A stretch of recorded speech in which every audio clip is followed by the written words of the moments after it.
Halo semuanya, selamat datang di podcast by Bella and Yola. Pada kesempatan kali ini kita kedatangan seorang narasumber yang pastinya buat kalian semangat nih untuk nonton video ini. Jadi jangan lupa saksikan videonya dari awal sampai akhir. Betul banget tuh. Selamat menyaksikan. Nah, sudah hadir bersama kita narasumber yang sangat luar biasa, yang mana teman-teman semua pasti udah tahu dong sama narasumber kita yang satu ini. Mungkin bagi yang belum tahu, kita boleh langsung saja kepada Bapak untuk memperkenalkan diri. Oke, baik. Halo teman-teman semuanya. Perkenalkan, nama saya Muhammad Abdul Pangestu, biasa dipanggil Abdul, seorang tenaga pendidik, gitu kan, seorang pengajar di salah satu sekolah swasta yang ada di Pekanbaru. Boleh kali Pak disebutin nama sekolahnya? Oke. Untuk sekolahnya, alhamdulillah, saya mengajar di SDIT Nurul Salam, itu di Labuh Baru Barat. Baru Barat. Ya. Udah berapa lama? Kalau untuk ngajar, kalau untuk di SD yang sekarang itu masih baru, dan itu sekitaran 3 atau 4 bulanan lah gitu. Masih baru banget ya. Kalau gitu langsung aja kali ya Kak, kita masuk ke tema kita pada pembahasan siang ini, yaitu tentang merambat ke dunia pendidikan, tentang pengaruh gadget pada pendidikan siswa sekolah dasar. Nah, berbicara mengenai gadget nih, kan sekarang itu gadget itu mungkin udah seperti kebutuhan dalam kehidupan sehari-hari. Itu tidak hanya untuk orang dewasa seperti kita, tetapi juga sekarang itu anak-anak itu semuanya sudah menggunakan gadget. Nah, menurut Bapak gimana nih pengaruh dari gadget itu sendiri terhadap anak-anak yang mungkin sekarang harusnya itu lebih fokus kepada dunia pendidikan? Oke. Mungkin kalau untuk pendapat saya mengenai pengaruh gadget gitu kan. Gadget ini untuk zaman sekarang, zaman modern seperti ini, itu adalah menjadi kebutuhan. Betul disampaikan tadi, itu menjadi kebutuhan, bukan lagi sebuah barang yang langka gitu kan, ataupun barang yang mewah, tapi sudah menjadi kebutuhan. Karena di zaman modern seperti ini, semua kebutuhan itu ataupun kegiatan kita itu sudah berbasis gadget atau berbasis online sebagainya. Terutama juga di bidang pendidikan. Nah, mungkin kalau dari pendapat saya, bagaimana cara kita mengaturnya lagi, memanajemen penggunaan gadget itu sendiri. Kadang gadget kalau kita gunakan di bidang pendidikan ada baiknya, gitu kan, ada baiknya untuk pembelajaran. Namun kalau untuk penggunaan gadget yang salah ke arah negatif, mungkin untuk penggunaan yang berlebihan, gitu kan. Misalnya untuk kebutuhan pendidikan, saya rasa gadget pun juga diperlukan sekarang untuk pendidikan, terutama untuk mengajar, gitu kan. Saya juga beberapa kali menggunakan gadget untuk pembelajaran, terutama di kelas gitu kan, karena mungkin ada beberapa materi yang butuh gadget untuk menunjang pembelajaran pada saat itu sih. Kalau misalnya itu kan untuk Bapak untuk sebagai pengajar nih Pak. Kalau misalnya anak-anak itu ada menggunakan gadget atau tidak Pak? Atau itu untuk dari Bapak aja?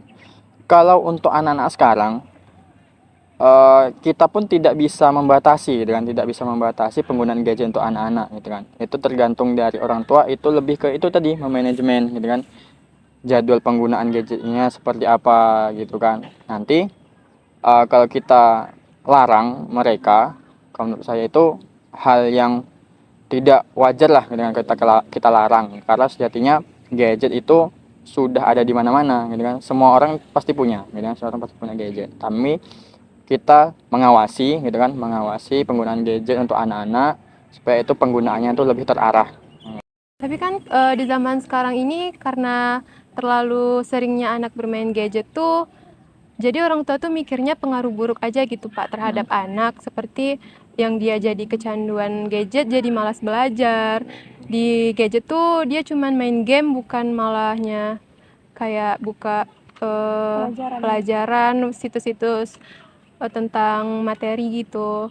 Jadi itu gimana menurut Bapak? Nah, kalau berbicara mengenai hal itu, gitu kan, ini kan berbicara stigma, kan, stigma orang tua terhadap gadget kepada anak, gitu kan. Ada beberapa pengaruh buruknya.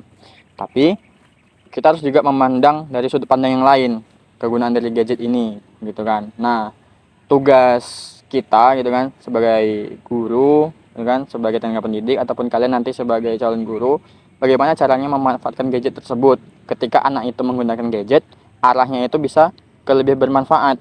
Nah, kayak gitu. Nah, itulah peran-peran kita sebagai mungkin orang tua, sebagai guru ataupun sebagai mahasiswa sekarang gitu kan, calon-calon guru, untuk lebih apa ya, mengarahkan pembelajaran itu ke arah apa namanya, media pembelajaran interaktif udah siswa menggunakan gadget juga itu harus kita manfaatkan supaya jikalaupun mereka menggunakan gadget, mereka itu menggunakan gadget ke arah yang bermanfaat dan terarah oleh kita. Berarti secara tidak langsung Bapak setuju mengenai kalau setiap orang sudah berhak menggunakan gadget termasuk siswa sekolah dasar. Ya, saya termasuk setuju namun dengan catatan. Nah, setuju namun dengan catatan bahwasanya penggunaan gadget itu diawasi. Nah, diawasi dan tidak dibiarkan begitu saja. Nah, Terus efektifnya kalau siswa sekolah dasar menggunakan gadget itu perharinya berapa? kalau untuk efektifnya gitu kan ataupun bagusnya siswa itu menggunakan gadget, yang pasti tidak mengganggu jam istirahat mereka. Nah, yang tidak mengganggu jam istirahat, tidak merusak jam tidur mereka, gitu kan? Dan tidak apa namanya? Tidak berlebihan, gitu kan? Tidak berlebihan. Namun itu tadi fungsi kita sebagai orang dewasa, orang tua, gitu kan, guru itu harus mengawasi. Nah, gitu kan. Nanti ada masanya kita belajar menggunakan gadget gitu kan, ada masanya kita untuk bersosialisasi bersama orang lain gitu. Itu aja sih sebenarnya. Berarti kalau di sekolah yang Bapak ajar itu anak-anaknya diperbolehkan untuk membawa gadget, Pak? Atau Kalau untuk di sekolah gitu kan, sebenarnya tidak diperbolehkan. Namun ketika ada pembelajaran yang diharuskan siswa itu menggunakan gadget gitu kan, maka kita eh, memberitahukan kepada orang tuanya bahwasanya mungkin di pertemuan selanjutnya kita akan menggunakan gadget. Nah, nanti mungkin dibawakan orang tuanya orang tuanya itu gadget, entah itu smartphone ataupun apa.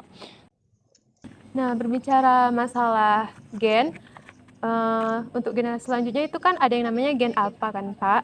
Nah, jadi kalau misalnya di generasi sekarang aja kita tuh udah ketergantungan banget sama gadget. Kalau misalnya semisal nanti kita udah di gen alpha, itu menurut Bapak gimana sistem pendidikan yang ada di Indonesia ini terhadap pengaruh gadget atau teknologi? Kalau untuk nanti di generasi gen alpha ya, gen Iya, alpha, bilangnya gen alpha. ya gen alpha, Mm-mm. itu jelas pengaruh gadget itu kan akan lebih luas gitu kan, akan lebih besar lagi pengaruhnya gitu kan. Yang sekarang aja sudah seperti ini gitu kan. Iya. Nah, untuk contohnya saja di sistem pendidikan itu pelaporan guru itu sekarang sudah melalui online dan kalau untuk kedepannya pasti pengaruh gadget itu akan semakin luas di dunia pendidikan. Nah, namun ada beberapa hal yang mungkin menurut saya itu tidak bisa diganti, gitu kan? Untuk nantinya yaitu berupa pertemuan ataupun interaksi antar sama siswa ke siswa ataupun siswa ke guru ataupun guru ke siswa. Itu yang menjadi poin pentingnya. Tapi kalau untuk penunjang pembelajaran, saya rasa ada manfaatnya dan pengaruh gadget akan juga masuk ke pembelajaran nantinya gitu. berarti yang penting itu harus tetap berada di kelas gitu ya, Pak? Betul, betul, harus tetap berada di kelas, harus tetap berkomunikasi dengan yang lain gitu kan. Kalau untuk hal-hal gadget atau pengaruh gadget dan sebagainya itu pasti bisa kita manajemen dengan baik. Oke, terakhir nih Kak, pertanyaan tentang harapan Bapak gimana sih untuk teman-teman penonton semua, terutama adik-adik kita siswa sekolah dasar terhadap penggunaan gadget pada kehidupan sehari-hari mereka. Oke. Mungkin terakhir ya untuk teman-teman semua, adik-adik yang nonton video ini, harapannya untuk penggunaan gadget bisa kita manajemen dengan baik. Maksudnya itu penggunaan gadget ini bisa kita maksimalkan manfaatnya. Nah, itu tadi pesan dan juga harapan untuk penonton semua supaya kita lebih bijak lagi dalam menggunakan gadget dalam kehidupan sehari-hari. Nah, terima kasih kepada teman-teman semua yang sudah menonton. Semoga teman-teman semua juga sehat selalu dan dilancarkan segala urusannya. Sampai jumpa di podcast selanjutnya. Dadah! Nah, itulah tadi perbincangan singkat kita dengan narasumber yang sangat luar biasa. Untuk teman-teman semua, jangan lupa like, comment, and subscribe. See you on the next Video.